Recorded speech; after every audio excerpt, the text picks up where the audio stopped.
How is the relationship between meditation and karate, and can these two be combined? The relationship between meditation and karate, and how could it be combined? Meditation can be combined with anything. Meditation kan kombineres med alt. As a matter of fact, if a person meditates properly, Faktisk, hvis en person mediterer rigtigt, then the very energies that are released in meditation så vil de energier, som frigøres under meditationen, can be channeled in whichever direction one wants to channel it. dirigeres i hvilken som helst retning, der ønskes. Now karate is your line, not mine. Karate er din boldgade, ikke min. And you would be the best judge of how to channel those energies. Og du kan bedst afgøre, hvordan du dirigerer disse energier. Good, fine. But one thing I do know, that the greatest steadiness you have in mind, of mind, Men en ting ved jeg, at jo mere stille, jo mere roligt dit sind er, in the performance of karate, under udførelsen af karate, the more effective would karate be. jo mere effektiv vil karate være. But you must always ask yourself, why am I doing karate? Men du må også spørge dig selv, hvorfor udfører jeg karate? Tell me why. Hvorfor?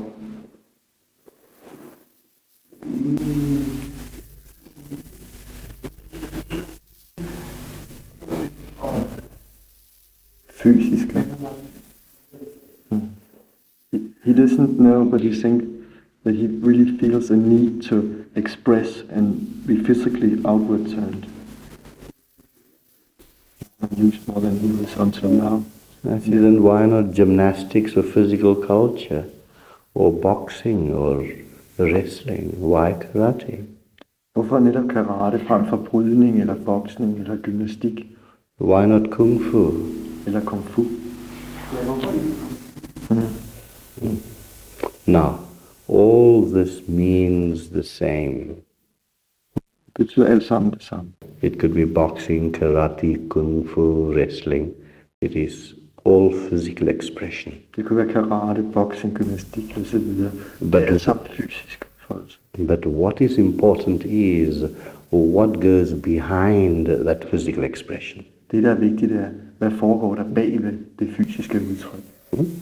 Now, as we said, that the power generated through meditation and spiritual practices is a general force, a general power. Som vi sagde, så er det en kraft, der frigøres gennem meditation, en almen eller tilgrundliggende kraft. It is a power like electricity. You could use it in a fridge where it will produce coldness, and you can use it in a stove where it will produce heat. Det er ligesom med elektriciteten, der kan frembringe kulde i en køleskab og varme i en ovn. So any of these martial arts can be used destructively and constructively. Så alle disse forsvarssystemer kan bruges konstruktivt og ikke konstruktivt. But by using the divine energies within us very spontaneously, we would use these powers in a more constructive manner. Men ved at bruge de kræfter, de guddommelige kræfter, som er i os, vil vi bruge disse ting mere konstruktivt. I have meditators who are tennis players, football players, and since they have taken up meditation, their games have improved considerably. Jeg er mediterende, som laver tennis eller spiller fodbold, og de har forbedret deres ydeevne sportsligt, efter de begyndte at meditere. Because with the quietude that is produced in the mind, one's action becomes more precise. For med den stilhed, der opnås i sindet, bliver ens handlinger mere præcise. And when actions are precise, they become more effective. Og når handlinger bliver mere præcise, bliver de mere effektive. So that it is not only the half an hour in the morning and half an hour in the evening where you do your meditation, Så det er ikke bare en halv time morgen og aften, du mediterer. but the 23 hours in between must be a meditation itself. Men de 23 andre timer i døgnet må også være meditation. So you can make your very karate actions a meditation. Så du kan gøre karate-handlingen til meditation. Like a housewife, washing the dishes can become a meditation to her. Som det for en husmor at vaske op kan blive en meditation. Taking a walk, admiring the flowers, any action in life could be a meditation. Gå tur, vande blomster, enhver handling kan blive en meditation. Me speaking to you is a meditation, a form of meditation. For mig at tale til jer er meditation. For whenever I do speak, I never remember what I've spoken about. It is only the next day when I listen to the tapes and I say, oh, did I say this? Did I say that? Did I say that? Huh? For når jeg taler til jer, så husker jeg aldrig bagefter, hvad jeg har sagt. Det er kun bagefter, når jeg hører båndet. Nå, var det det, jeg sagde? So basically the question is very simple and the answer to is very simple. Så spørgsmålet er ganske simpelt, og svaret er det også. But here comes the complexity which man fails to understand. Men nu kommer det komplekse, som mennesket ikke forstår. The Gita says, be established in being and then perform action. Gitaen siger, vær etableret i væren, og så udfør handling.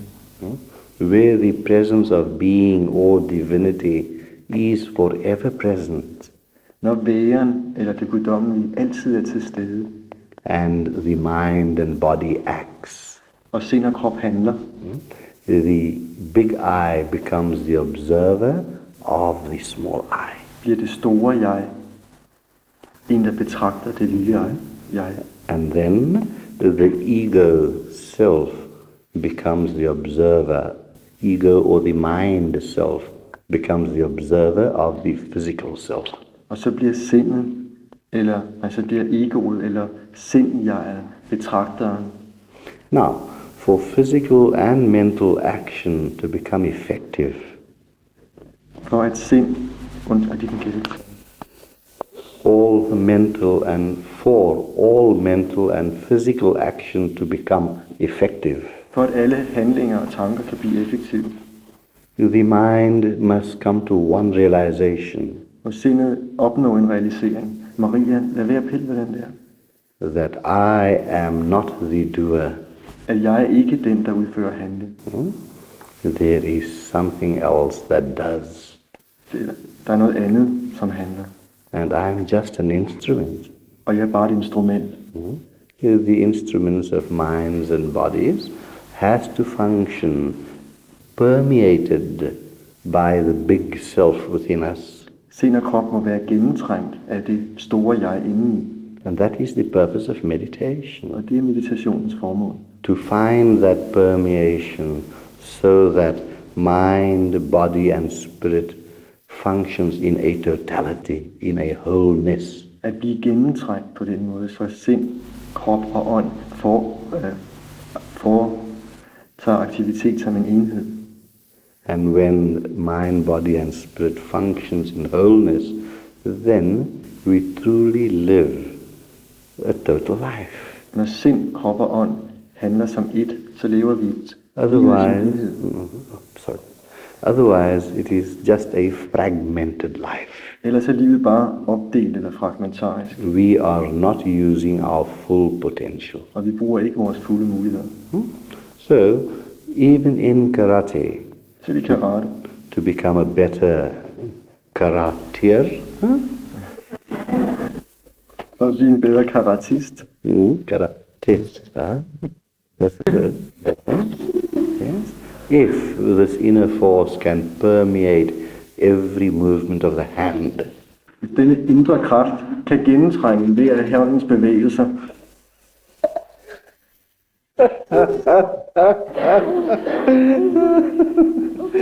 how powerful it can be.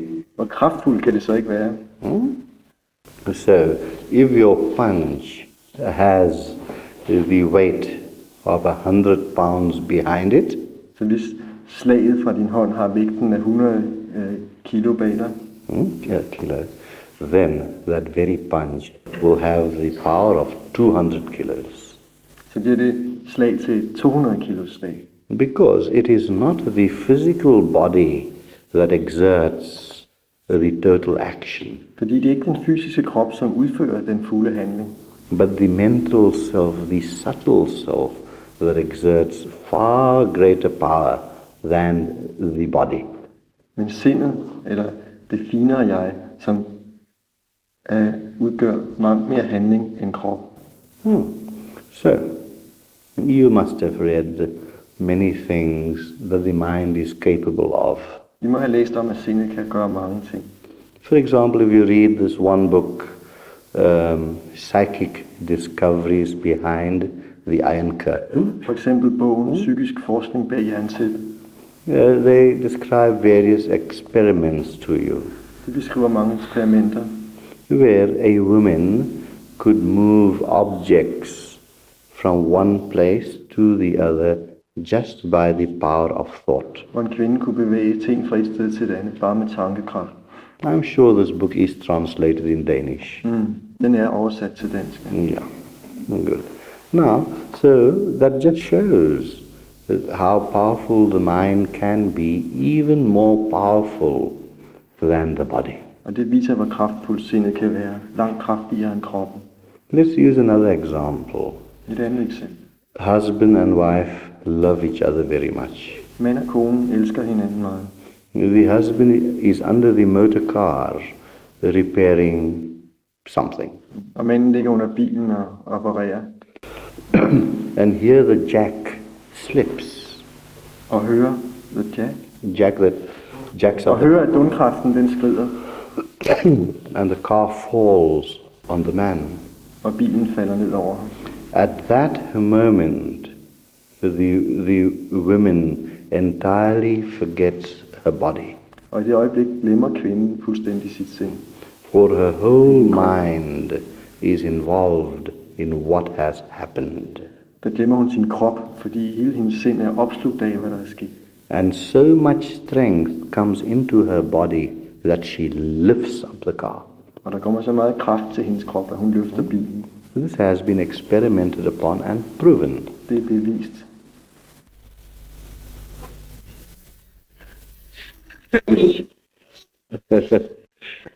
Jeg må være lidt mere nøjagtig, hva'? Languages are so wonderful. In Spain now, I said a sentence of 7 words long, and it was interpreted in 14 words. Da jeg var i Spanien, sagde jeg for eksempel 7 ord, det blev til spansk på 14. Yeah. Here I say a sentence in 14 words, and then it comes down to 7 words. Og her, når jeg siger 14 ord, bliver det til 7 på dansk. That is the beauty of language. Det er det skønne i sprog. Yes. So the mind can generate so much energy, force and power. Så sindet kan virkelig skabe så meget kraft. Now, to unleash this energy, force and power, one has to meditate. That is the simplest way.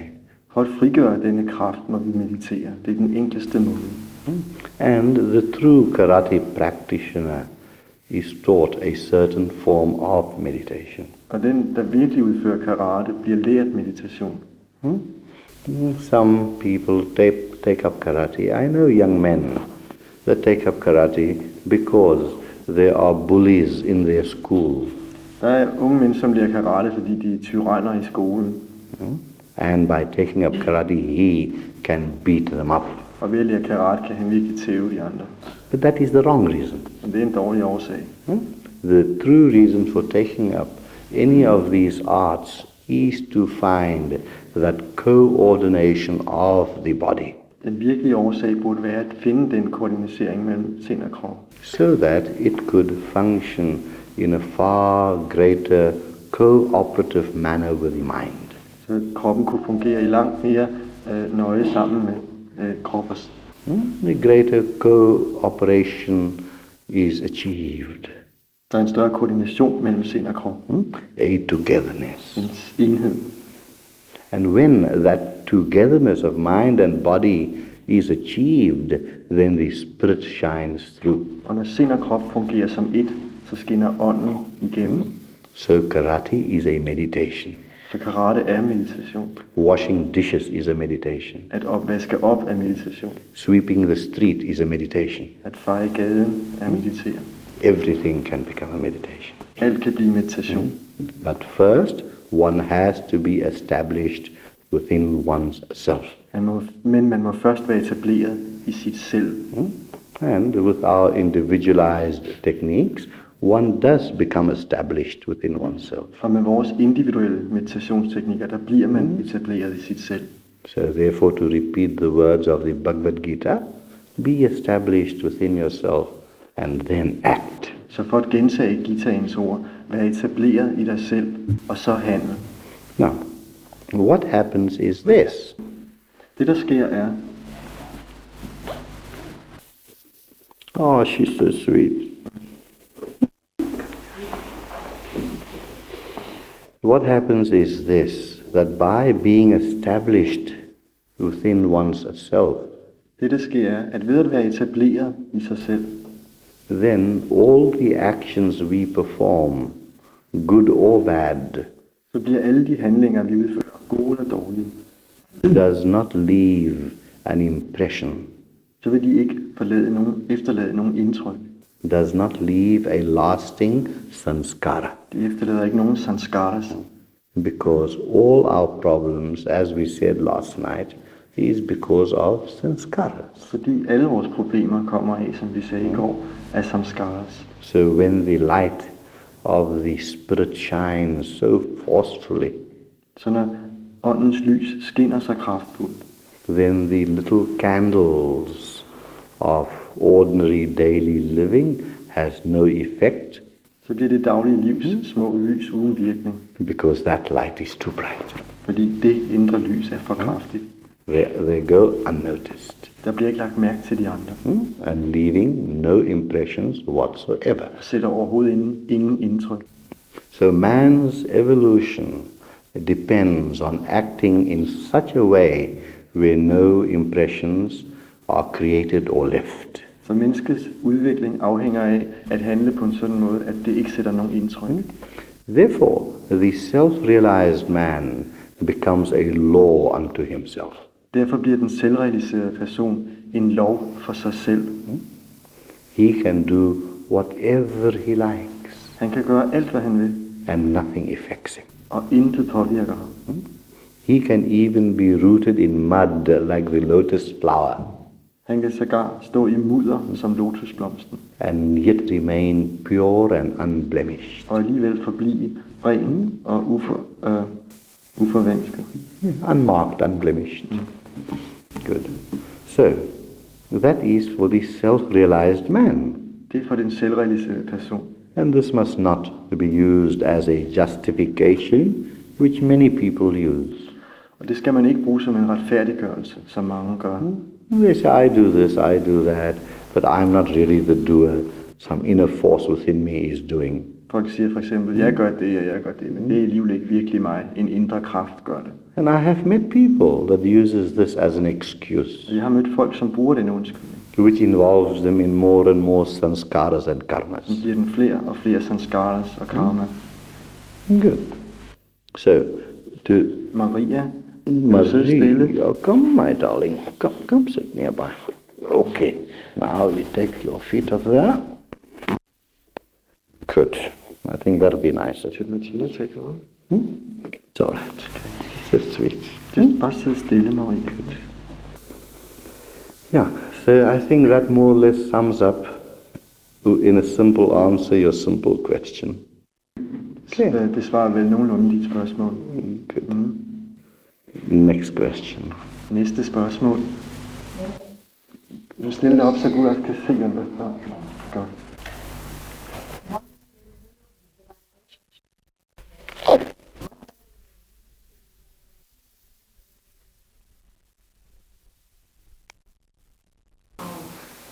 Are you having that? You hear vibrations in your head?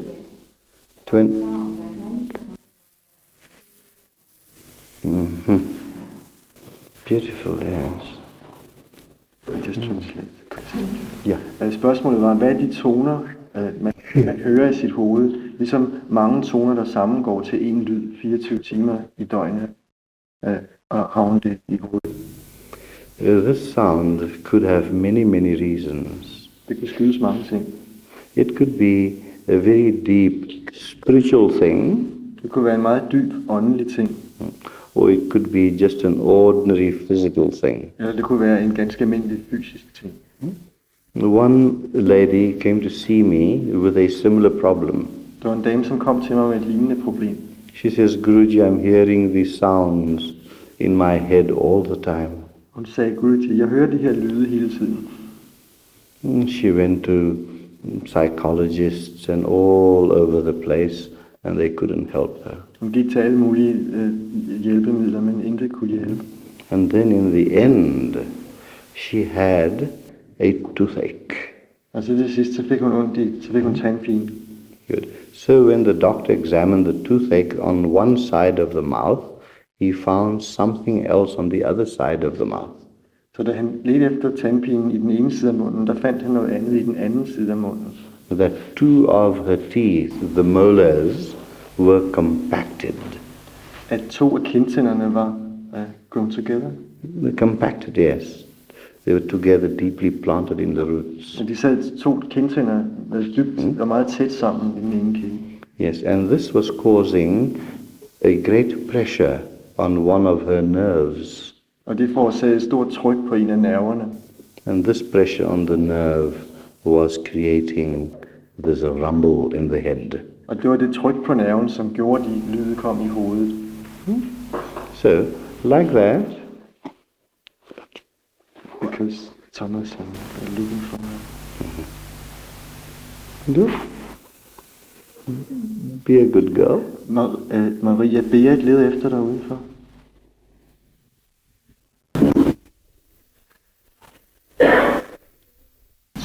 The boots.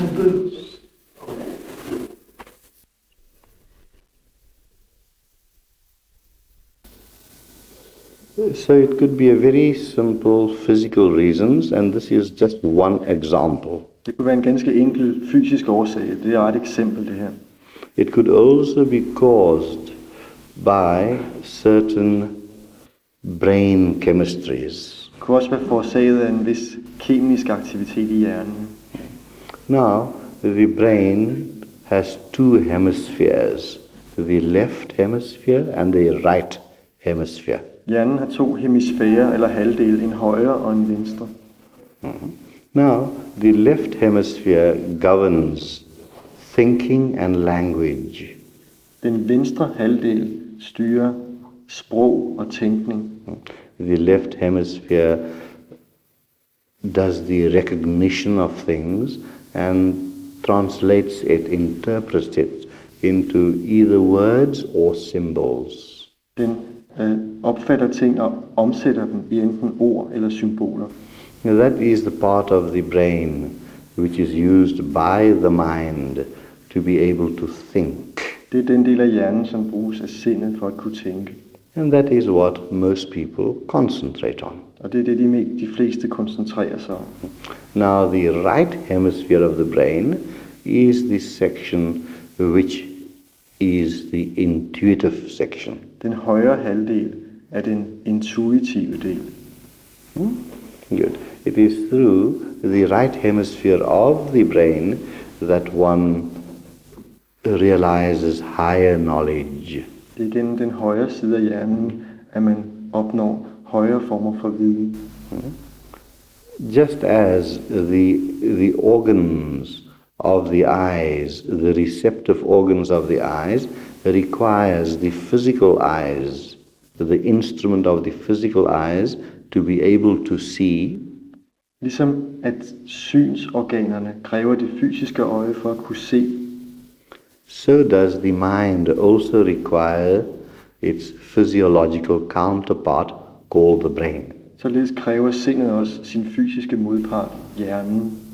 Now the left and the right hemispheres of the brain are connected. Den venstre og højre halvdel er forbundet. There are certain synaptic impulses. Der er visse synapseimpulser, which jump from one section to the other. som springer fra den ene del til den anden. There are various neurons. I don't want to go into scientific terms now because it is very technical. And there is total interchange in the billions and billions, 12 billion brain cells in this 3.5 pound weight organ. Og der er en stor kommunikation frem og tilbage mellem disse 12 trillioner celler, som hjernen består af. Now, modern science has not found that what is the chemical reaction that occurs to produce this continuous sound in the mind. Moderne videnskab har ikke lokaliseret årsagen til den her fortgående lyd i hovedet. Good. Now that is the mental reason. That is the mental reason Det er den, for the sound. det er den mentale årsag til lyden. So we have heard the physical reasons and the mental reasons. Så vi har nu hørt om den fysiske årsag og om den mentale årsag. Now there is a spiritual aspect to it also, Men der er også en åndelig årsag til det, where a person can be conscious of the universal sound. hvor en person kunne være bevidst om den universelle lyd. For everything in the universe is nothing but vibration. For alt i universet er ikke andet end vibration. And everything that is perceived with the 5 senses are compacted vibrations. Og alt hvad der erkendes med de 5 sanser er fortættede vibrationer. Now we think this table is standing still, Vi tror, at det her bord står stille. but there are millions and millions of atomic structures swirling around in this very table. Men der er millionvis af atomare strukturer, som bevæger sig rundt. And where there is vibration, there is motion, because vibration can never remain static. Og hvor der er vibration, der er der bevægelse, fordi vibration kan aldrig være noget statisk. And all motion must produce sound. Og al bevægelse må nødvendigvis skabe lyd. If I pick up this flower from there and put it over there, perhaps the ordinary ears might not be able to hear it. Hvis jeg tog blomsten og flyttede derover, ville det fysiske øre måske ikke høre det.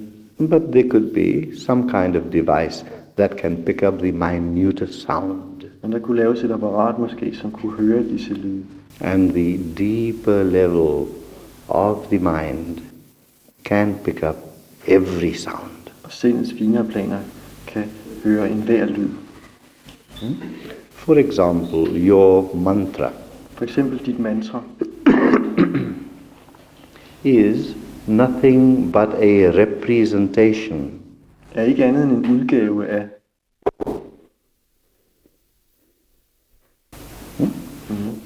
Your mantra is nothing but a representation of your entirety.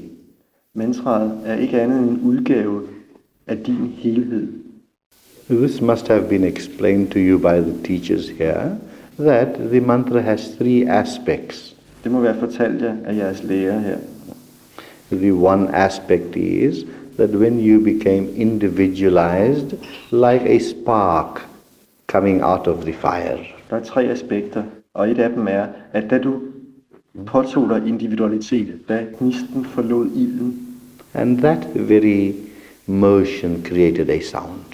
den bevægelse skabte en lyd.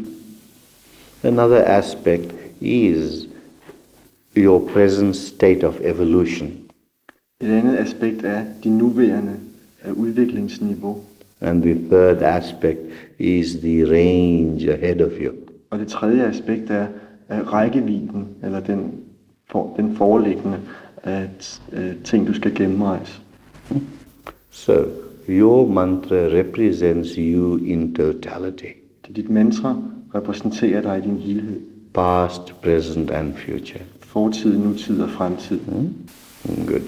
If there was some kind of machine that could reduce you to sound value, Hvis der var en maskine, som kunne reducere dig til lyd, then your mantra would be the sound that would be heard. Så vil dit mantra være den lyd, der vil blive hørt. Now I pick up in meditation your sound at a very subtle level.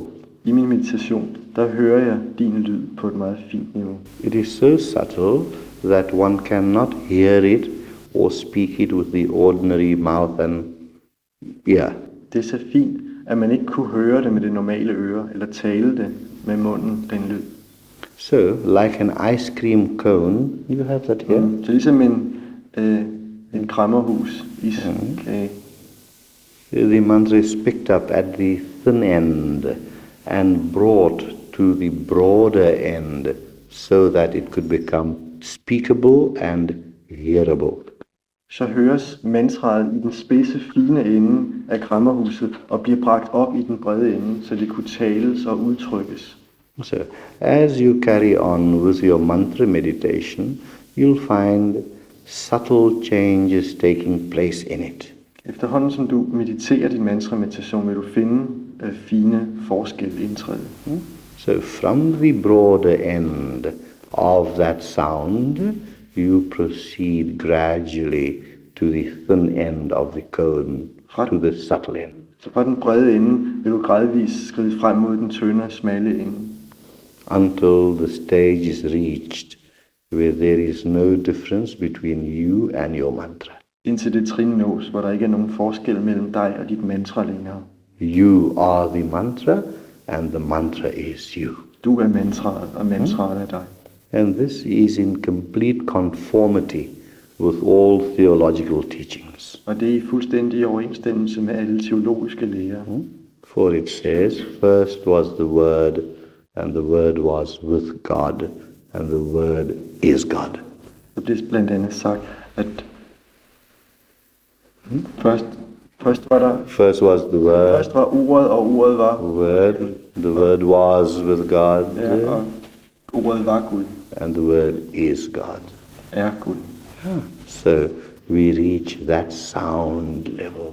Så vi når det niveau af lyd. Deep within ourselves. Dybt i os selv. For everything existing is vibration, and vibration is sound. For alting eksisterende er vibration, og vibration er lyd. Now, to come to the questioner. For at vende tilbage til spørgeren. What sound are you hearing? Hvilken lyd hører du? Are you hearing it from the physical level, from the mental level, or from the spiritual self? Hører du fra det fysiske plan, det mentale plan, eller fra den åndelige plan? Actually, such a question which deals with your personal self should be spoken to me about in private so that I could go into a certain kind of analysis. Egentlig skulle sådan et spørgsmål, som angår dig selv, besvares privat, altså på tomandshånd, så jeg kunne gå ind i en bestemt form for analyse. Yeah, and tell you the origin of it and what to do about it. Og fortælle dig om årsagen til det, og hvad der kunne gøres ved det. In a satsang, it should be general philosophical questions, metaphysical questions of a general nature, of wisdom. I satsang skal vi mere have spørgsmål om generelle, filosofiske eller metafysiske ting, om visdom, viden. Please see me and discuss this with me this afternoon. Okay? Good. I'll be glad to discuss it with you. Next question. You have initiation. We still got time. One more question. Ja. Er der ikke flere? Nogen, der har lyst til at stille spørgsmål? Jeg har modtaget flere skriftlige. Og... Yeah. One moment. In a satsang, we don't discuss people's personal little problems that I can do personally with them. Vi vil ikke diskutere personlige ting i gruppen her ved satsang. In satsangs, we like to discuss wisdom which is applicable to all. Ved satsang vil vi gerne diskutere visdom, som er anvendelig for alle enhver. Nevertheless, he has reminded me that I have an initiation to do at 11:30. Ja, men jeg har mindet Gururaj om, at han har en initiering at udføre kl. 11:30. So in the next 5 minutes, I want to tell you of something. Så de næste 5 minutter vil jeg fortælle jer noget. Good. Tonight after satsang, we are going to do a special practice. I aften efter satsang vil vi udføre en speciel teknik. It will be a practice where you would do nothing. Det vil være en teknik, hvor I ikke gør noget som helst. And I will go into communion with divinity. Og jeg går ind i communion. I samarbejde eller i enhed med det guddommelige. And you, most of you, according to your level of reality, you will have some experiences. Og de fleste af jer vil, alt efter hvilket plan af virkelighed I lever på, vil have visse oplevelser. How divinity can not only be reflected in sound value, but also in sight value.